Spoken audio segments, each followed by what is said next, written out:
Hello student, I'm Mohammad Saqib Asmi, your biology teacher. तो student, अभी हम फिलहाल बात कर रहे हैं सेल डिवीजन के बारे में कि एक जो सेल है जिसके पास डिवाइड करने की एबिलिटी है, वो डिवाइड किस तरह से करती है।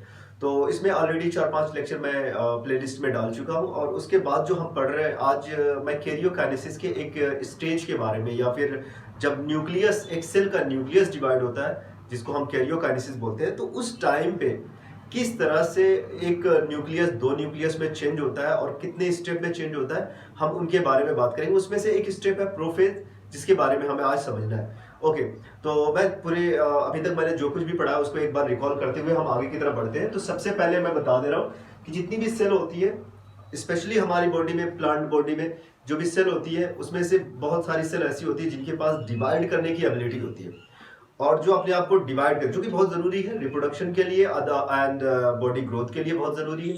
तो सेल डिवीजन बहुत ही इंपॉर्टेंट प्रोसेस है। तो सेल के पास एबिलिटी होती है डिवाइड करने की। अब ये जो एबिलिटी होती है हर सेल के पास होती है, और हर सेल की अपनी अपनी एक अलग सेल साइकिल होती है। सेल साइकिल होती है जिसको हमने प्रीवियस लेक्चर में, जिसके बारे में हमने डिस्कशन किया था। और सेल साइकिल जो है वो, उसमें दो स्टेप आते हैं, दो स्टेजेस आते हैं, या दो फेज हम कह सकते हैं। एक तो आपका होता है इंटरफेस, एक हो गया आपका इंटरफेस, और दूसरा आपका हो जाता है एम फेज, जिसको हम डिवीजन फेज के नाम से भी जानते हैं। तो इंटरफेस के बारे में भी मैंने अलग से लेक्चर बना के, और इवन की उसमें चेक पॉइंट्स के बारे में भी मैंने डिटेल में थोड़ा सा बताया हुआ है। और जो एम फेज आपका है, आपने आई होप कि पिछला लेक्चर जरूर देखा होगा जिसमें मैंने एम फेज को अच्छे से समझा दिया। अब मैंने वहां पे बताया था कि जो एम फेज होता है, हम आज एक्चुअली एम फेज के बारे में ही एक्चुअली बात करने जा रहे हैं। तो एम फेज के बारे में मैंने बताया कि देखो, हमारी बॉडी में दो टाइप की सेल होती है। एक तो होती है सोमैटिक सेल, और दूसरी टाइप की जो सेल होती है वो जर्म सेल, वो होती है जर्म सेल्स। तो जो सोमैटिक सेल्स होती है, वो सेल्स जो गैमेट का फॉर्मेशन नहीं करेंगे आफ्टर डिवीजन, जो गैमेट को प्रोड्यूस नहीं करेंगे, वो सोमैटिक है। और जो आफ्टर डिवीजन क्या बना सकती है, गैमेट को बना सकती है, उनको हम जर्म सेल बोलते हैं। इंटरफेस तो चाहे सोमैटिक सेल की सेल साइकिल हो, चाहे जर्म सेल की सेल साइकिल हो, इंटरफेस ऑलमोस्ट आपका सेम मिलेगा। वही सारी चीजें G1 S and G2 ही मिलेगा। लेकिन जो एम फेज होता है, ये वेरी करता है सोमैटिक सेल और जर्म सेल में। सोमैटिक सेल का जो एम फेज होता है, हम उसको बोलते हैं माइटोसिस। सोमैटिक सेल के एम फेज को हम माइटोसिस बोलते हैं, और जर्म सेल के एम फेज को हम बोलते हैं मियोसिस। मे बी स्पेलिंग थोड़ा सा आगे पीछे हो सकती है, तो मियोसिस बोलते हैं। तो मैंने बताया कि माइटोसिस होता है, मियोसिस होता है। अब ये फिलहाल हम तो मियोसिस के बारे में हम बाद में बात कर लेंगे। फिलहाल हम माइटोसिस के बारे में बात कर रहे हैं। और मैंने बताया कि माइटोसिस जो होता है, जो कि स्पेशली आपको किस सेल के डिवीजन में देखने को मिलता है, सोमैटिक टाइप ऑफ सेल की जो एम फेज होता है, जिसको हम माइटोसिस बोल रहे हैं। उसमें खास बात क्या होती है, ये एक टाइप का ऐसा डिवीजन है जिसमें नंबर ऑफ क्रोमोसोम में कोई रिडक्शन देखने को नहीं मिलता। अगर एक सेल है जिसके पास 46 नंबर ऑफ क्रोमोसोम है, that cell will divide again and then it will produce 46 number of chromosome, means those cells which have been formed having 46 number of chromosome। चाहे नई सेल हो चाहे पुरानी सेल हो, आपको कभी कोई ऐसी सेल दिखेगी नहीं जिसके अंदर हाफ नंबर ऑफ सेल हो, क्रोमोसोम हो। यहाँ पे आपको क्रोमोसोम जो होते हैं वो घटते नहीं है, 46 है 46 है 46, चाहे पुरानी सेल हो चाहे उनसे बनी हुई नई दो सेल हो उनके अंदर। और माइटोसिस में मैंने कहा कि पहले क्या डिवाइड होगा, आपका न्यूक्लियस डिवाइड होगा, जिसको हम बोलते हैं कैरियोकाइनेसिस। तो न्यूक्लियस के डिवाइड करने के प्रोसेस को हम क्या बोलेंगे, कैरियोकाइनेसिस। और इस कैरियोकाइनेसिस में, और उसका बाद जब उनका साइटोप्लाज्म डिवाइड करेगा तो उसको बोलेंगे साइटोकाइनेसिस। तो यहां तक हमने पढ़ा हुआ है। अब हम कैरियोकाइनेसिस के अलग अलग स्टेजेस के बारे में या स्टेप्स के बारे में बात करेंगे। तो कैरियोकाइनेसिस जिसमें कि क्या डिवाइड होता है, एक न्यूक्लियस दो न्यूक्लियस में चेंज हो जाएगा, उसको बोलते हैं कैरियोकाइनेसिस। तो कैरियोकाइनेसिस को फिलहाल हमने डिवाइड किया हुआ 4 स्टेप में, जिसमें फर्स्ट स्टेप आपका है, वो है आपका, let me right it, prophase. Second है आपका मेटाफेज,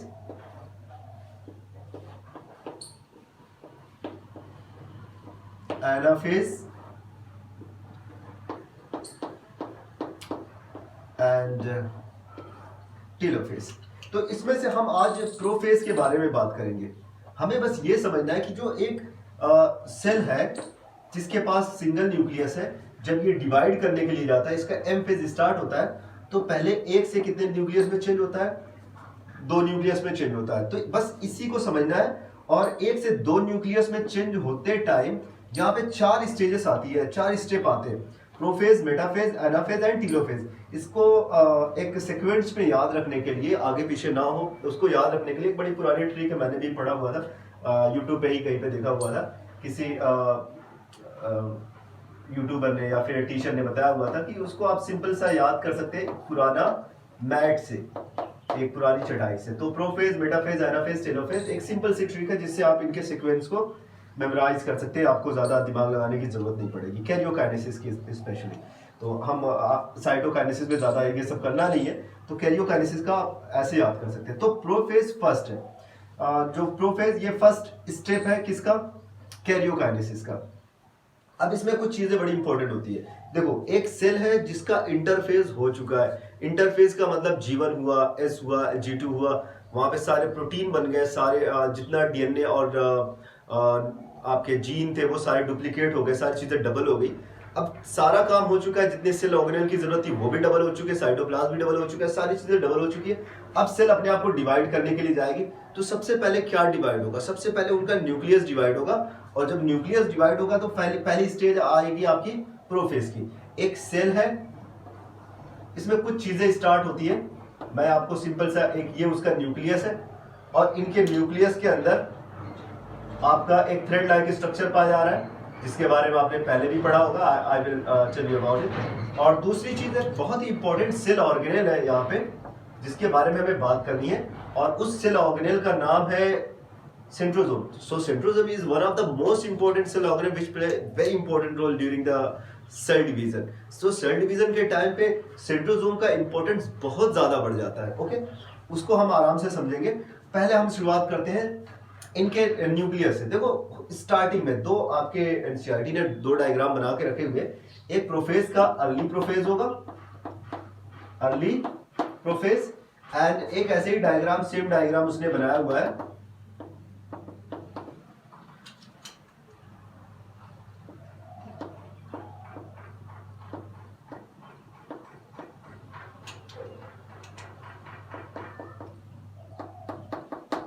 ऐसे। तो ये उसका नाम लिखा होगा उसने लेट प्रोफेज करके, लेट प्रोफेज। फर्स्ट हो गया अर्ली प्रोफेज, सेकंड हो गया लेट प्रोफेज। मैं दोनों के बीच में कंपेयर भी कर दूंगा, बहुत ज्यादा कुछ है नहीं। यहां से स्टार्ट हुआ, यहां पे प्रोफेज खत्म हुआ, प्रोफेज यहां से स्टार्ट हुआ, प्रोफेज यहां पे खत्म हुआ। तो इनके बीच में क्या क्या बातें हुई, कौन कौन से इवेंट्स हुए, हम उनके बारे में स्टडी करेंगे। ओके, तो सबसे पहली चीज जो होती है वो होती है क्रोमैटिन की, क्योंकि बहुत सारे इवेंट होते हैं, बहुत सारे मेटाबॉलिक रिएक्शन होते हैं, सारे मेटाबॉलिक रिएक्शन के बारे में बात करना पॉसिबल भी नहीं है, तो लेकिन जो इंपॉर्टेंट होते हैं सेल डिवीजन के टाइम पे, जिनको आप आसानी से डिस्टिंग्विश कर सकते हैं, मार्क कर सकते हैं, उनके बारे में बात करेंगे। तो सबसे पहले बात करते हैं क्रोमैटिन के बारे में। आखिर क्रोमैटिन का क्या होता है? तो सबसे पहली चीज, इनकी जो न्यूक्लियर मेम्ब्रेन है ना, धीरे धीरे ये गायब होना शुरू हो जाती है, न्यूक्लियर मेम्ब्रेन, ठीक है ना। और जब तक लेट प्रोफेज स्टार्ट होता है, लेट प्रोफेज तक ये काफी हद तक डीजनरेट हो जाती है, बचा कुछ थोड़ा सा पार्ट बचा होता है, वो नेक्स्ट स्टेज में डीजनरेट हो जाएगा, जो कि आपकी मेटाफेज है। तो यहां से पहली चीज, वो तो न्यूक्लियर मेम्ब्रेन डीजनरेट होने लगी। दूसरी चीज जो होती है, इसके अंदर जो न्यूक्लिक एसिड आपका है, जिसको आप डीएनए कह रहे हो, ये न्यूक्लिक एसिड कंडेंस होने लगते हैं। डीएनए जो है ना, वो मोटे होने लगते हैं, और जब मोटे होने लगते हैं तो उनपे कुछ प्रोटीन, मतलब एक डीएनए ऐसे, ये डीएनए इसके चारों तरफ क्या आके इकट्ठा होने लगते हैं, इसके चारों तरफ आके मतलब प्रोटीन इकट्ठा होने लगते हैं, जिनको हम हिस्टोन प्रोटीन कहते हैं। अब जब ये हिस्टोन प्रोटीन इनके चारों तरफ आते हैं, तो ये उनको रैप करते हैं, उनको लपेटना शुरू करते हैं, और धीरे धीरे मोटे होते चले जाते हैं। कौन? वही डीएनए मोटे होते चले जाते हैं, उनके चारों तरफ बन जाते हैं। पहले क्रोमैटिन बनेंगे, और धीरे धीरे इनका कंडेंसेशन क्या होता है, ये मोटे होते चले जाएंगे, क्रोमैटिन और मोटे हो जाएंगे, पहले थ्रेड की तरह से होते हैं, फिर धीरे धीरे मोटे होते हैं, और कंडेंसेशन इनका कंडेंसेशन कंटिन्यू रहता है, और मोटे होते काफी हद तक मोटे हो जाते हैं। तो और जब ज्यादा कंडेंस हो जाएंगे तो ये बन जाएंगे क्रोमोसोम,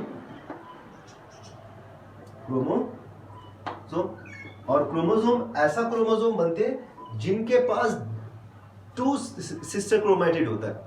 और जैसे कि क्रोमोसोम का मैं एक डायग्राम यहां पे बनाता हूं, ये आपका क्रोमोसोम है, ओके। तो ये आपका क्रोमोसोम है, इस क्रोमोसोम में एक सिस्टर क्रोमैटिड इस तरीके से है, सेकेंड सिस्टर क्रोमैटिड इस तरीके से, और जहां पे ये इनका जो सेंटर होता है, जहां पे आपस में जुड़े होते हैं, उनको बोलते हैं सेंट्रोमियर। और उसी सेंट्रोमियर के पास एक डिस्क लाइक स्ट्रक्चर पाया जाता है जिनको हम बोलते हैं काइनेटोकोर। इस चीज का इनका स्ट्रक्चर बड़ा इंपॉर्टेंट है, नेक्स्ट वाले में और अच्छा समझ।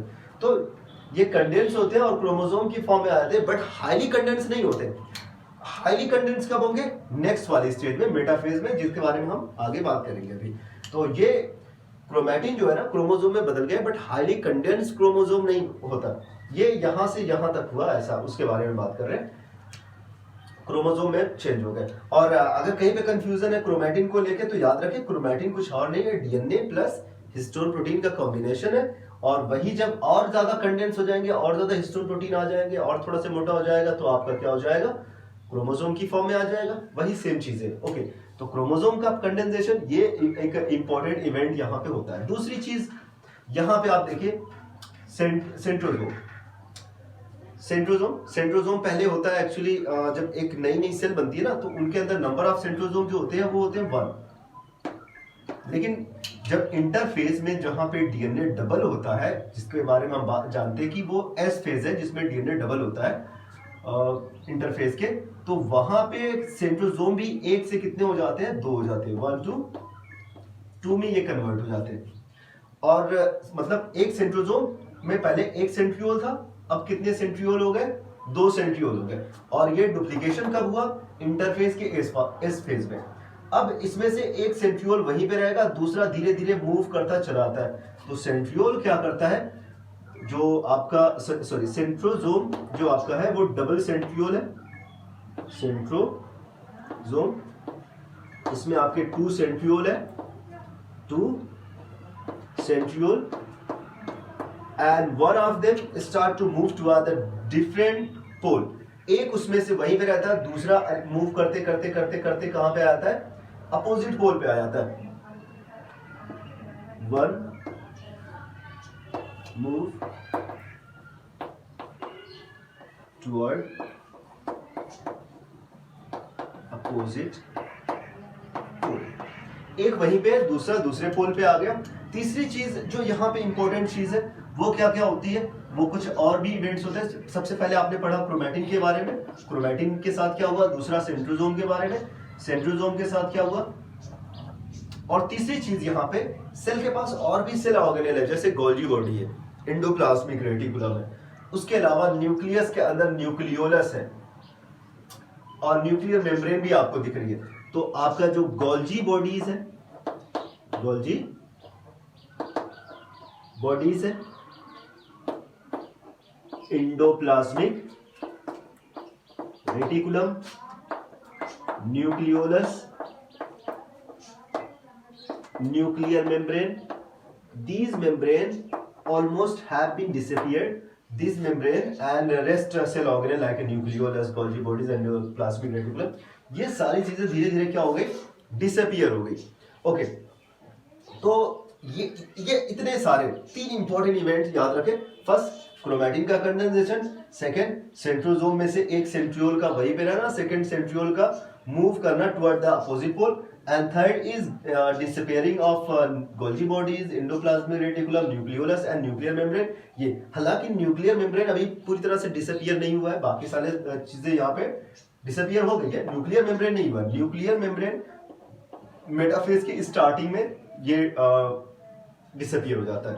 तो अर्ली प्रोफेज में आपको क्या क्या देखने को मिल रहा है? सारी चीजें आपको देखने को मिल रही है। एक सेंट्रियोल पे एक ही जगह पे आपको दोनों सेंट्रियोल देखने को मिल रहा है, बट यहाँ पे लेट प्रोफेज में दोनों सेंट्रियोल एक अपोजिट पोल पे आ गए।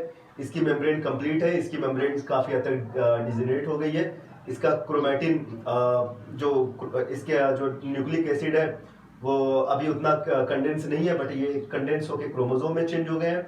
उसके अलावा आपका गोल्जी बॉडीज जो यहाँ पे प्रेजेंट थे वो डिसअपियर हो गए, एंडोप्लाज्मिक रेटिकुलम यहाँ पे प्रेजेंट हो गए, ये डिसअपियर।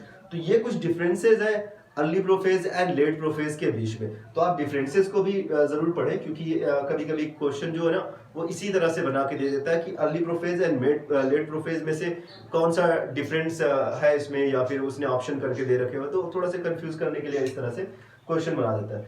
तो आप इस पूरे लेक्चर को अच्छे से देखिए। अगर कहीं पे कोई चीज समझ में नहीं आ रही है तो आप कमेंट बॉक्स में भी बता दीजिए। वैसे मैं ट्राई करता हूँ कि सारी चीज़ें एनसीईआरटी पे ही रहे और टू द पॉइंट रहे तो ज़्यादा बेहतर होगा। हाँ, कभी कभी ज़रूरत पड़ती है तो थोड़ा से एनसीईआरटी से बाहर निकल के चीज़ों को समझाने की कोशिश की जाती है। तो आज के लेक्चर में बस इतना ही। प्लीज़ वीडियो को ज़रूर लाइक शेयर एंड सब्सक्राइब करें, और अगर कोई इन्फॉर्मेशन एक्स्ट्रा इन्फॉर्मेशन चाहिए तो आप ज़रूर कमेंट बॉक्स में लिख के बताएं। Thank you so much.